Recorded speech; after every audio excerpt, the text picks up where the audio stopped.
So good morning everyone, it is Mitchell aka the Walk in Orlando and welcome to a travel day. Today we are heading from Florida all the way out to California. So make sure you guys grab those luggages, grab those neck pillows, and hang out with us as we make a travel trip from here all the way out to California.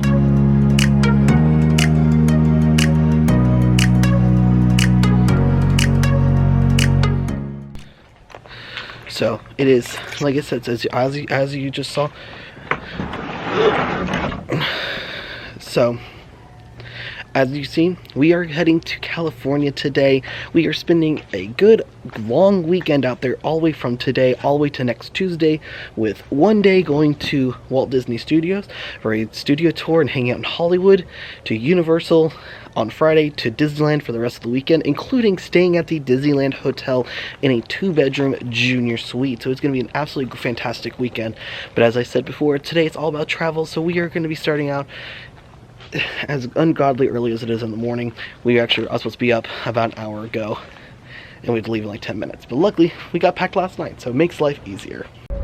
Well, now is through security, which actually wasn't too bad this early in the morning, but we were on the other good side of it where it's a Wednesday morning we're flying out, so. But now to get to the flights, can't really see much because of the reflection, but yeah, you guys are on this tiny camera again, so ignore how I'm holding it all. But you can see there's the Southwest flights, so we're doing Southwest because it was extremely cheap actually, and we get the 2 free bags free, so we were able to take multiple bags. I can tell you, flying out this early on a Wednesday, the airport is very empty. If you're flying like on a Friday or a Monday, it's horribly packed in here, so. But I also love that Southwest on some of their gates that don't have anyone. It says airport yoga, anyone? Warrior pose, no one's looking. But we are locking out because originally our Southwest flight went to Denver and then to LA. It's 100% full flight. Ours, 40% full, so plenty of space on the flight.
I always think the Love Field has a very cool like art thing up here.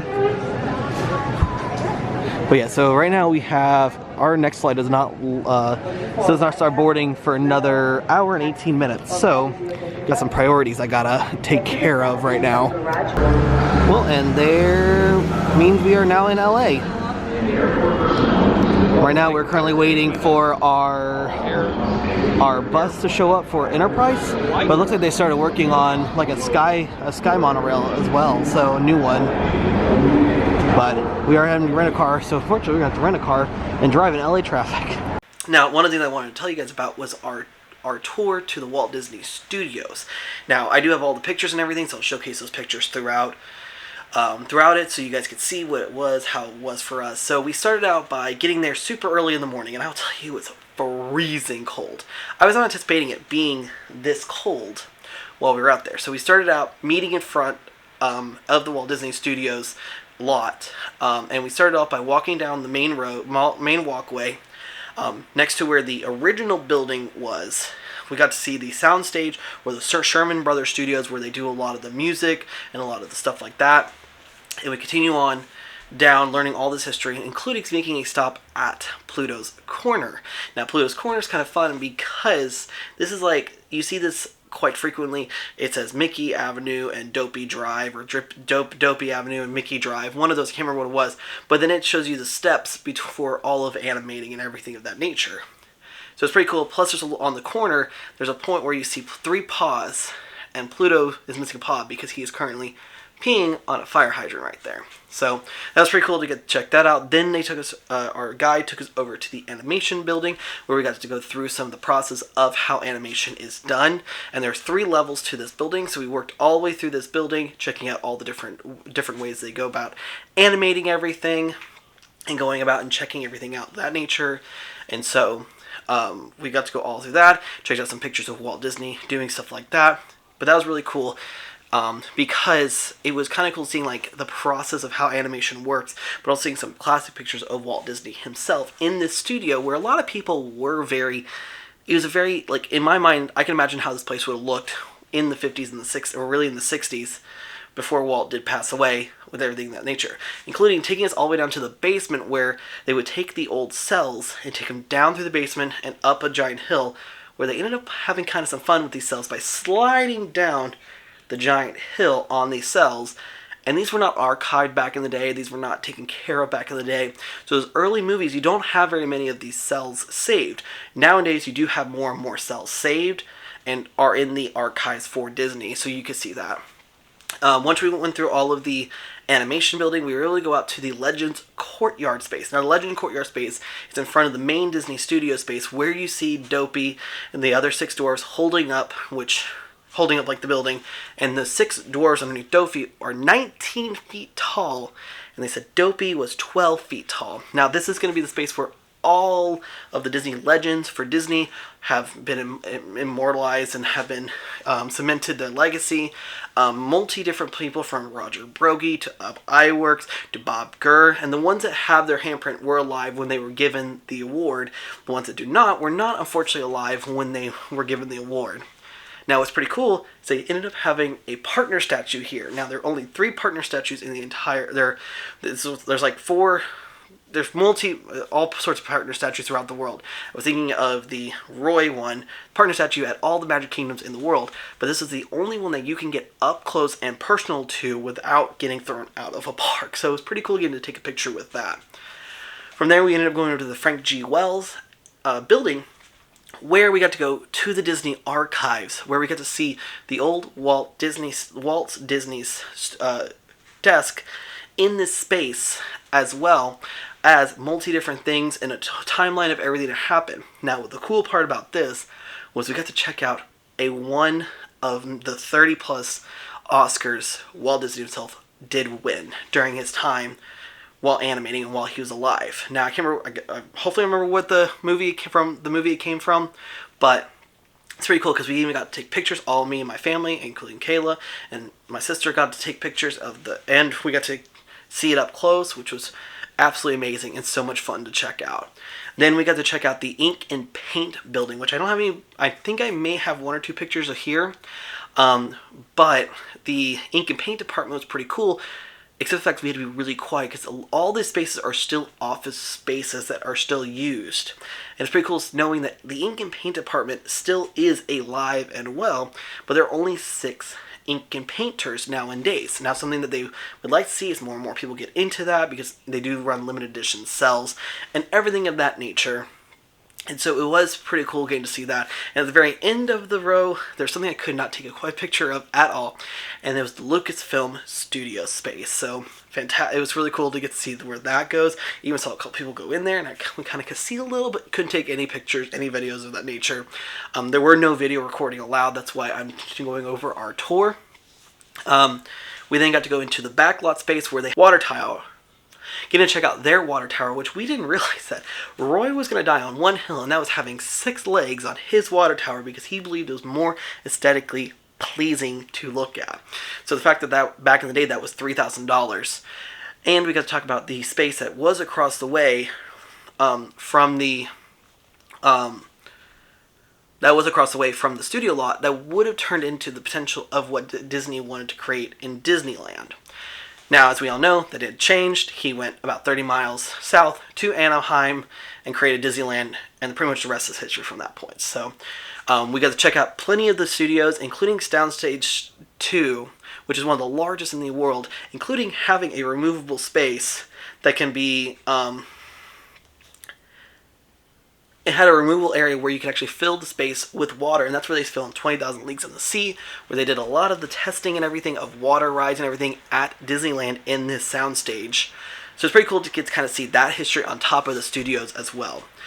And of course, then we ended our trip with stopping at the studio tour and getting a bunch of merchandise, which I'll have a whole merchandise video from our entire trip at the very last video as well. So I also want to talk about stopping off and checking out the train tour, the train museum we went to. Now, I do love trains. We found this, it's called Travel Town Museum in Los Angeles. It's in Griffith Park next to Carrollwoods. Now, I did not know this, but Carrollwood, where the miniature trains are, is only open on one third Sunday of every month. And unfortunately, we got there the week after that happened. So, got to miss out on that, unfortunately, so something we will have to try to go back. But now that we know when it is, we can go and do that. What's pretty cool about this location is that they do have a miniature railroad that you can ride around around the museum. But it wasn't running at the time, and I don't think it would have, but there were some pretty cool trains to get to check out, some huge trains to like lumber run trains, to trains that ran on coal and wood. Got to check out a lot of those, including some diesel ones as well. And I hope I'm just kind of flipping through these photos, including me standing in front of a lot of them and everything else. So it was kind of a fun experience. So this was about 5 to 10 minutes away from our Airbnb. This was literally 5 to 10 minutes away from Universal Studios Hollywood. If you're going to be at Disneyland, this unfortunately is going to be about 30 miles north. And it can be very tricky with LA traffic. And so it was a lot of fun to check out all those trains, get to walk around, including me getting this shirt that says "Still Plays with Trains," because I love this shirt. What I do love is that on the back, they do have where the train museum is and everything of that nature. So it was a lot of fun. Like I said, the first day was a lot of fun. Like I said, didn't do much filming because it couldn't fill at the studio. And I didn't really think I would have a lot of footage, not realizing after the fact that I could have easily filmed a lot of in person and everything else, and it would have been cool for you all to check it out. So that's why I'm just showing you guys our pictures from that. So from this point forward, everything will be mostly moving on to our theme park adventures, including tomorrow's video being Universal Studios Hollywood, which is a lot of fun that we got to do. But man, there's a lot that I have to get through. So, but hopefully you guys enjoyed checking out our experience with flying from Orlando to LA, checking out our studio tour pictures and our experience with going to the Walt Disney Studios, and finishing up with going to a train museum, which was just a lot of fun. And like I said, it was a lot of fun for me because I was having a good old time, and it was just something we kind of found. And we almost went to Santa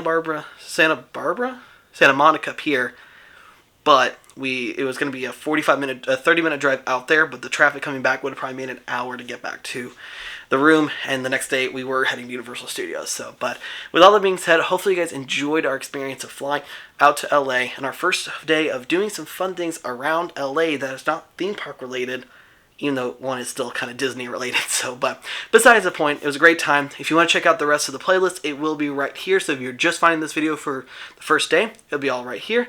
And if you haven't done so, make sure you do subscribe to the channel, as we do have plenty of adventures coming down the road, not just here in Orlando, but also, like I said, in Hollywood and Disneyland and in Anaheim and everything else in between. So, and if you enjoyed the video, leave a like and tell me what are some of your favorite things to do out in Los Angeles that is outside of going to Universal Studios or any of that nature that would have been fun for us to check out. So thank you guys for checking out the video, and we'll see y'all tomorrow for Universal Studios Hollywood.